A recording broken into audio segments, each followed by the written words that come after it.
বড় হয়ে আমি ডাক্তার হব, আব্বু আম্মু সবাইকে সুস্থ করে দেব। কিন্তু বড় হয়ে ডাক্তার হওয়ার আগেই মাত্র ৯ বছর বয়সে চিরবিদায় নিল ফাতেমা। থাকলো পড়ে বই খাতা, সাদা অ্যাপ্রন আর স্টেথিস্কোপের স্বপ্ন। উত্তরার মাইলস্টোন স্কুল অ্যান্ড কলেজে বিমান বিধ্বস্তের ঘটনায় নিহত হয় শিশু ফাতেমা আক্তার। ২১ জুলাই তার গ্রামের মাটিতে চিরনিদ্রায় শায়িত হয় সে।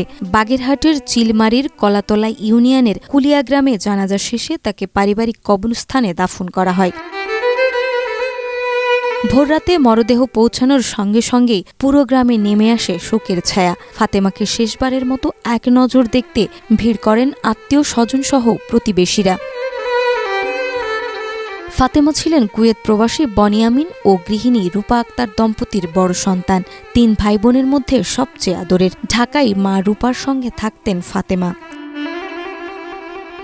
ফাতেমার চাচা নিজে উদ্ধার কাজে যোগ দিয়েছিলেন, কিন্তু তখনও তিনি জানতেন না তার আদরের ভাতিজি ফাতেমা ওই আগুনেই পুড়ছে। পরে হাসপাতালে গিয়ে লাশ দেখতে পেয়ে ভেঙে পড়েন তিনি। সংবাদ পাঠানো হয় বাড়িতে।